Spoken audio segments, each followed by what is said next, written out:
Oke, selamat datang kembali di pembahasan mendalam kita. Hari ini kita fokus ke satu bagian yang spesifik banget nih dan menurut saya sangat praktis. Kita ambil dari sumber yang Anda bagikan, bab 8 dari buku Wealthy and Well Known, karyanya Rory dan A.J. Fadden. Dan fokusnya ini sesuatu yang mungkin sering kita anggap remeh tapi dampaknya luar biasa. Kekuatan sebuah judul atau headline. Iya, betul sekali. Judul itu seringkali jadi anak tiri ya dalam proses pembuatan konten atau produk. Padahal krusial banget.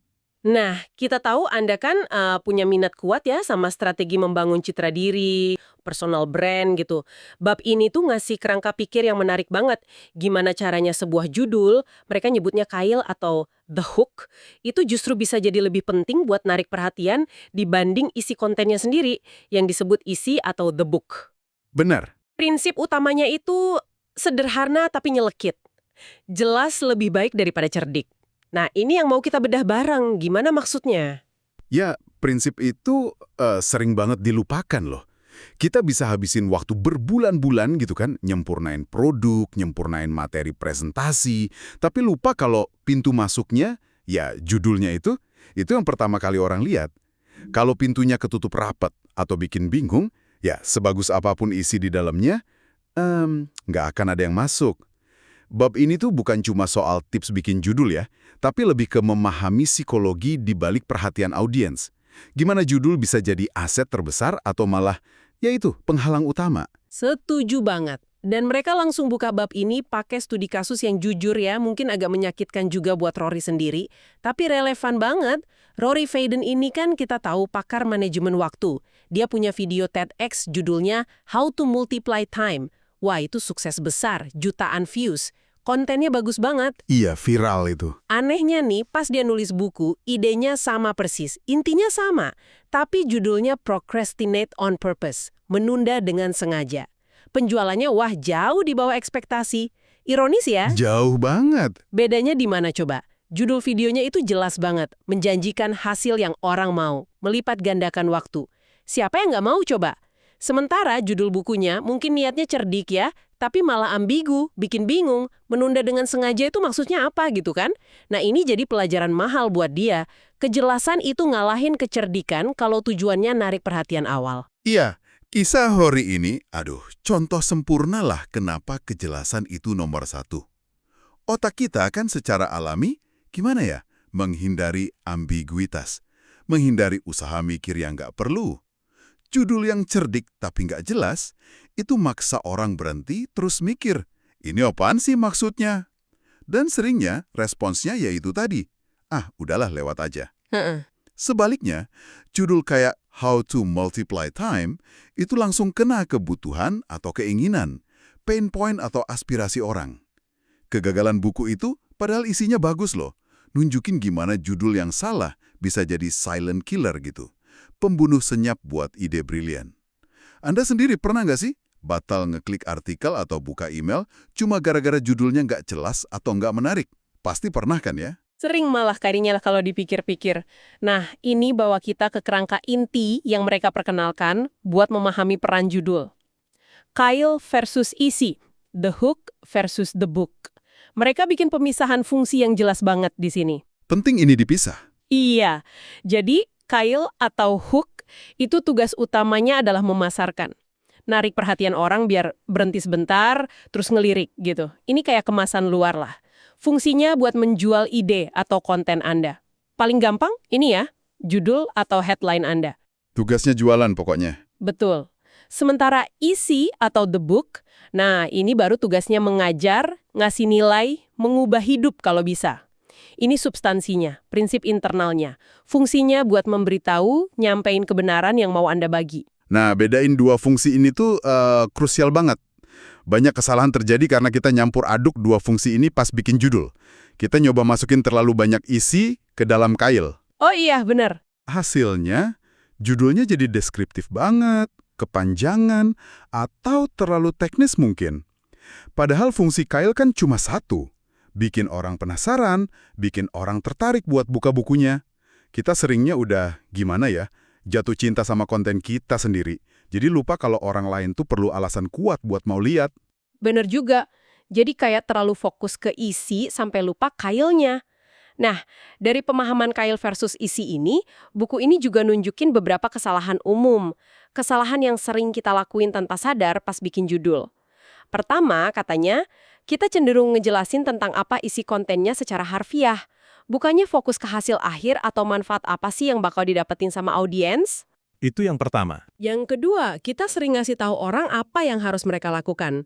Judul kayak misalnya, Strategi Implementasi Manajemen Proyek Agile. Mungkin akurat ya, tapi kedengerannya kayak PR gitu, kayak kerjaan. Padahal Kak Kail kan buat jual destinasinya, bukan jelasin cara nyetirnya. Iya, kayak beban ya dengernya.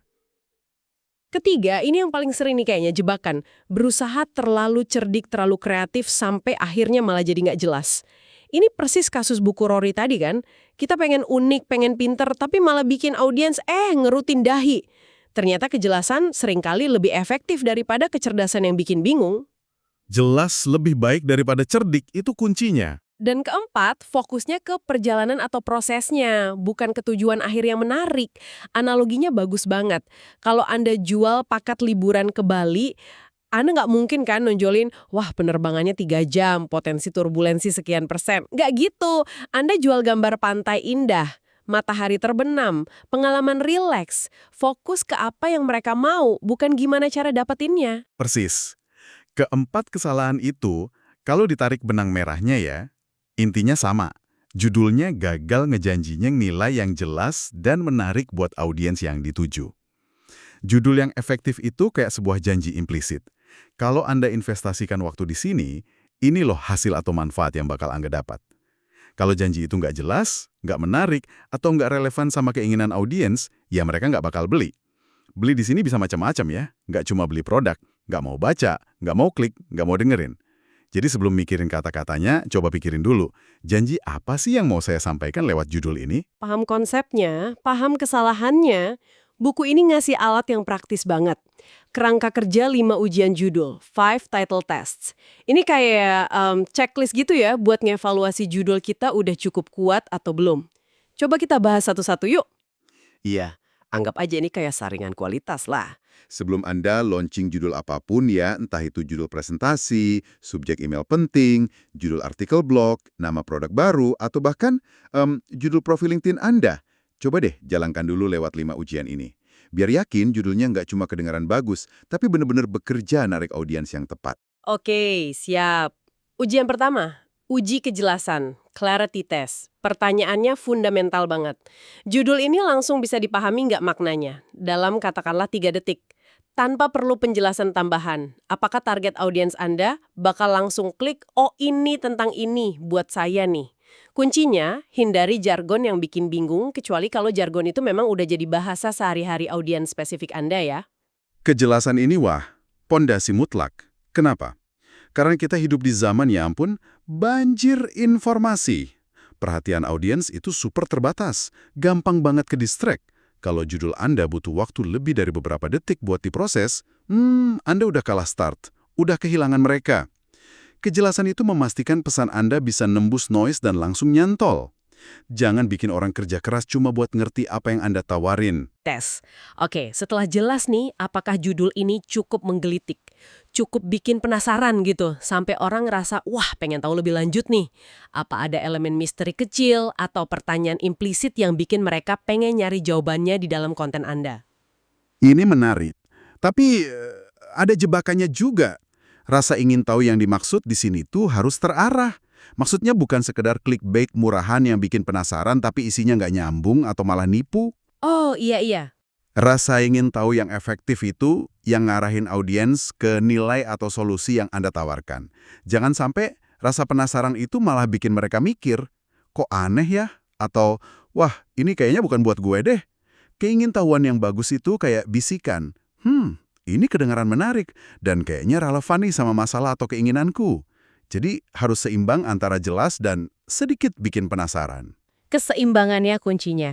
Nah, ujian ketiga ini yang tadi saya bilang favorit saya.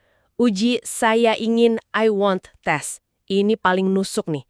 Apakah judul Anda secara eksplisit atau implisit ngejanjiin hasil spesifik yang diinginkan banget sama audiens Anda? Apakah judul itu kayak nyuarain aspirasi mereka atau ngasih solusi buat masalah mereka? Contoh-contoh di buku ini kuat banget emang. The 4-Hour Work Week. Siapa coba yang nggak pengen kerja 4 jam seminggu? Haha, iya. Semua mau kayaknya. Atau The Purpose Driven Life. Wah, ini nyentuh kebutuhan dasar banget kan soal makna hidup? Atau The Life-Changing Magic of Tidying Up. Menjanjikan perubahan hidup lewat beres-beres. Judul-judul ini kenapa berhasil? Karena orang baca terus mikir, iya, gue pengen itu. Kekuatan ujian ini tuh karena dia nyentuh motivasi intrinsik audiens. Langsung ke dalam gitu. Judul-judul tadi bukan cuma jelas atau bikin penasaran, tapi mereka berhasil mengartikulasikan sebuah keinginan yang mungkin udah ada di benak audiens. Atau bahkan ngebangkitin keinginan baru yang belum disadari. Mereka jual hasil akhir, bukan prosesnya. Coba deh Anda refleksi sebentar. Dari contoh tadi, atau judul buku artikel lain yang pernah narik perhatian Anda banget, kenapa kok bisa narik?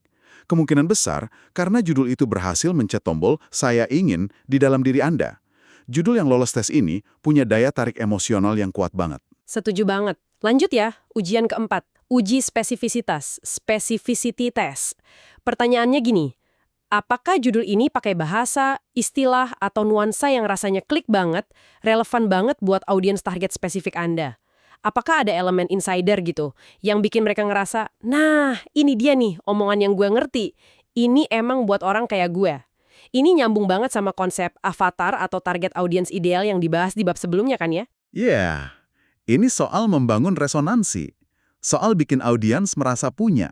Ketika Anda pakai bahasa atau nyinggung masalah aspirasi yang spesifik banget buat satu kelompok, misalnya istilah teknis di industri A, tantangan unik profesi B, atau tujuan spesifik komunitas hobi C, audiens dari kelompok itu bakal ngerasa dilihat, mereka merasa dipahami.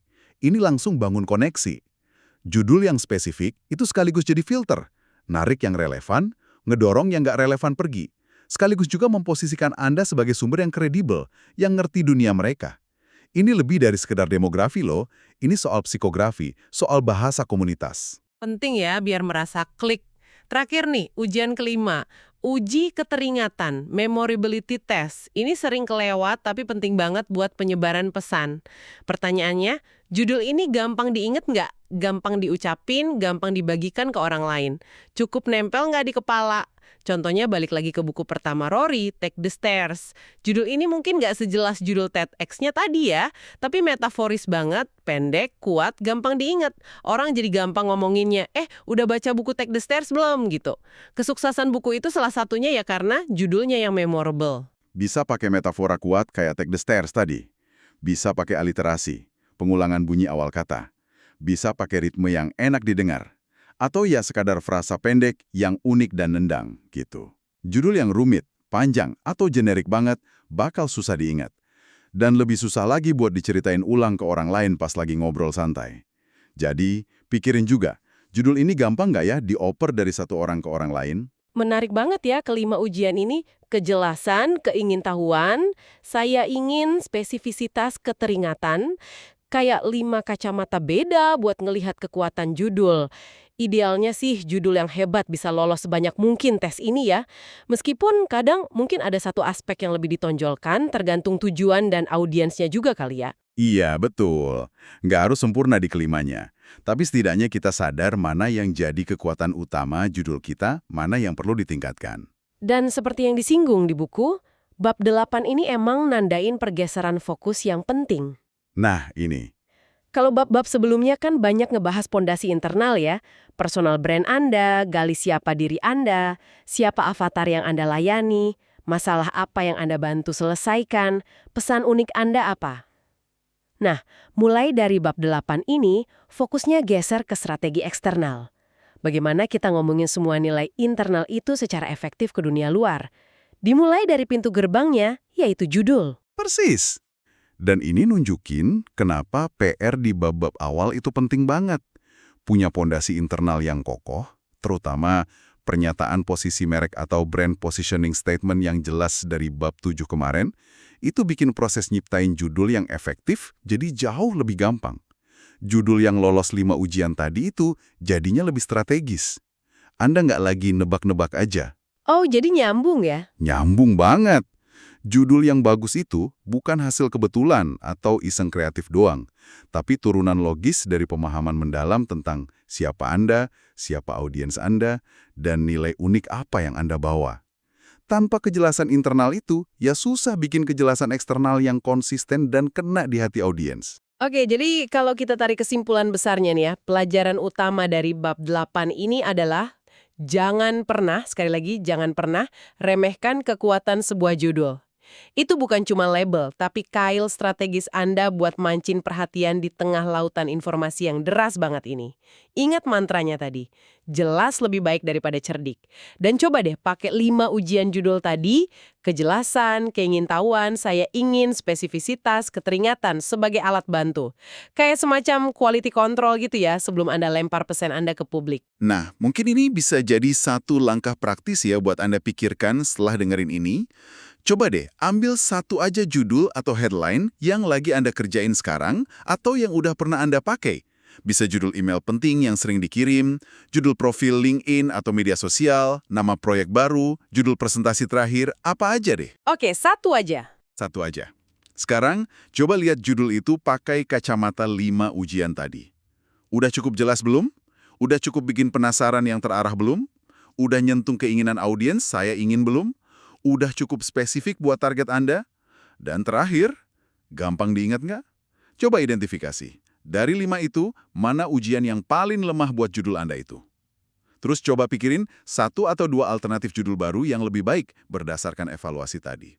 Latihan sederhana ini bisa jadi langkah awal buat bikin komunikasi Anda jauh lebih efektif ke depannya. Wah, itu tantangan reflektif yang konkret banget ya. Semoga pembahasan mendalam kita soal 5 ujian judul dari bab 8 Wealthy and Well-Known ini ngasih Anda perspektif baru ya, dan juga alat praktis buat ngasah kail Anda masing-masing. Terima kasih banyak sudah menyimak.